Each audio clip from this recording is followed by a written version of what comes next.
Hello friends, आज के इस वीडियो में बताने जा रहे हैं difference between eukaryotic cell and prokaryotic cell. अगर वीडियो पसंद आए तो प्लीज़ चैनल को सब्सक्राइब करें। देखिए यहाँ पे कुछ लिखा हुआ है, यहाँ पे एक एरर हो गया था जिसकी वजह से इसको फिर से बताना पड़ रहा है। ठीक, ये फंजाई है। यहाँ पे देखिए प्रोकैरियोटिक सेल जो होता है, यूकैरियोटिक सेल होता है, ये दोनों का नाम एक दूसरे से मैच करता है।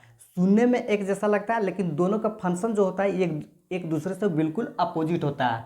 तो यहाँ पे इसका कुछ एग्जाम्पल है जिसको देखिए। पहला नंबर पे है बैक्टीरिया, दूसरा नंबर पे ब्लू ग्रीन एल्गा। अब ब्लू ग्रीन एल्गा जो होता है ये बहुत इंपॉर्टेंट हो जाता है क्योंकि इसका नाम जो होता है इसको बोलते हैं सियानोबैक्टीरिया। तो इस वजह से ये बहुत ज़्यादा इंपॉर्टेंट होता है, इसको ध्यान रखिएगा बिल्कुल। अब इस क्लास मतलब ये इस चैप्टर में नहीं लेकिन दूसरे चैप्टर के अनुसार 12th क्लास में आपको बहुत ज़्यादा इंपॉर्टेंट बन जाएगा सियानोबैक्टीरिया। ठीक, तो इसलिए बता दिए। अब देखिए नेक्स्ट जो है माइकोप्लाज्मा, ये फाइनली बिलोंग करता है वायरस के ग्रुप से। और दूसरा नंबर पे PPLO, प्लियूरो न्यूमोनियो लैक ऑर्गेनिजम्स होता है इसका पूरा नाम।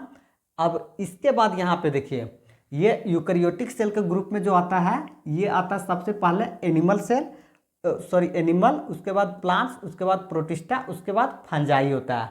तो ये दोनों था ग्रुप का डिफरेंस। अब देखिए नेक्स्ट क्या होता है। देखिए नेक्स्ट जो डिफरेंस बतलाता है ये बतलाता है न्यूक्लियस। ठीक है, ये प्रोकैरियोटिक सेल में किसी भी तरह का न्यूक्लियस प्रेजेंट नहीं है। और ना जब न्यूक्लियस प्रेजेंट नहीं है तो इसके पास कोई भी न्यूक्लियर मेम्ब्रेन भी प्रेजेंट नहीं होगा। अब ये दोनों अब्सेंट है तो इसके पास जो DNA होगा जीनोमिक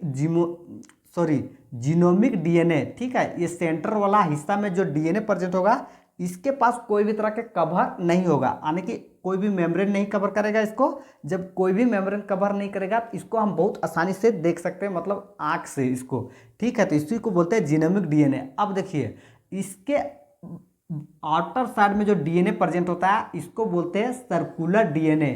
अब इस सर्कुलर DNA जो है ये फाइनली कहलाता क्या है, प्लाज्मिड DNA। अब प्लाज्मिड DNA को यहाँ चर्चा नहीं करेंगे क्योंकि प्लाज्मिड DNA हम बायोटेक्नोलॉजी जब चैप्टर पढ़ाएंगे हम क्लास 12th में तो वहाँ पे पूरा अच्छे से बता देंगे प्लाज्मिड DNA क्या होता है, फॉरेन DNA क्या होता है।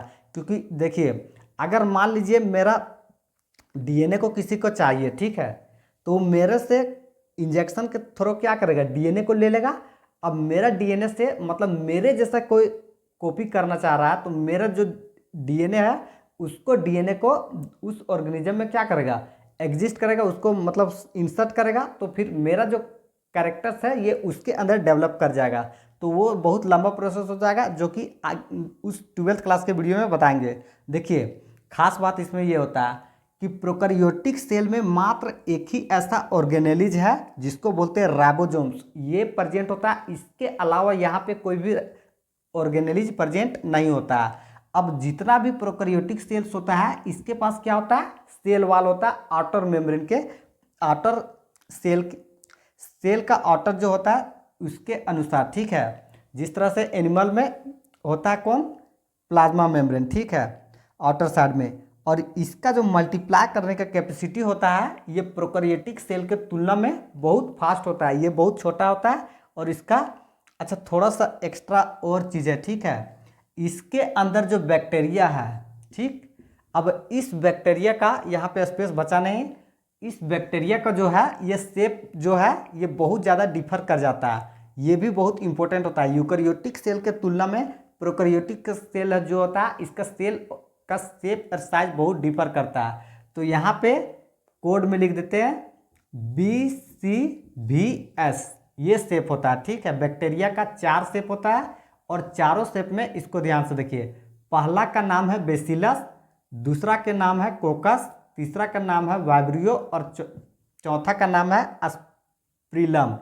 तो देखिए बेसिलस का मतलब ये होता है इसका शेप कि ये रड के जैसा होता है। ठीक है, ये वाला रड है तो इसके जैसा शेप होगा तो इसको बोलते हैं बेसिलस। और कोकस का मतलब ये होता है कि इसका शेप है ये स्फेरिकल होता है। और वाइब्रियो को मतलब ये होता है कि ये कोमा शेप का होता है इस तरह से। और एस्प्रिलम का मतलब ये होता है कि इसका वायरल। तो आप ऐसा कोड बना करके इसको याद रख लीजिएगा कि बैक्टीरिया के शेप जो होता है ये 4 प्रकार में डिवाइड होता है। अब देखिए नेक्स्ट जो है यूकैरियोटिक सेल्स, ठीक है। तो यूकैरियोटिक सेल्स के ग्रुप में जो आता है इसको तो यहाँ पे डिस्कस कर दिए। पहला है एनिमल, दूसरा है प्लांट्स, तीसरा है प्रोटिस्टा और चौथा है फंजाई। तो एनिमल्स और प्लांट्स के बीच में बहुत ज़्यादा इंपॉर्टेंट होता है, ठीक है। क्या होता है इसको समझिए। देखिए प्लांट का जो सबसे आउटर वाल होता है इसको बोलते हैं सेल वाल, और एनिमल का जो सबसे आउटर वाल होता है इसको बोलते हैं प्लाज्मा मेम्ब्रेन।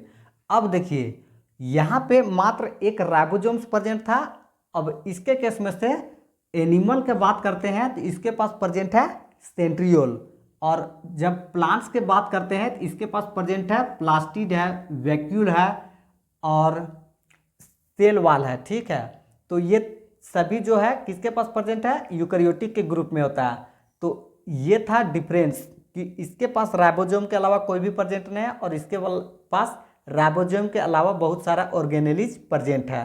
अब देखिए न्यूक्लियस का डिफरेंस इसमें क्या होता है। देखिए यूकैरियोटिक के पास बहुत अच्छा डिफाइंड होता है न्यूक्लियस, ठीक।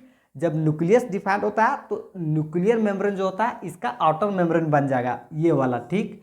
अब आउटर मेम्ब्रेन बन जाएगा तो इसके अंदर का जो डीएनए होगा, ठीक है, ये बिल्कुल क्रोमोसोम्स के अंदर होगा और ये बहुत सारा चीज़ से घिरा हुआ रहेगा आउटर मेम्ब्रेन से, और ये बहुत आसानी से नहीं दिखेगा। अब इसका देखिए डिवीजन का प्रोसेस क्या होता है, मल्टीप्लाई करने का। तो इसका जो सेल्स होता है डिवाइड करने का ये स्लो प्रोसेस होता है। अब यूकैरियोटिक्स में इसके बाद यहाँ पे कोई ऐसा इम्पोर्टेंट नहीं है। तो चलिए करते हैं वीडियो को एंड।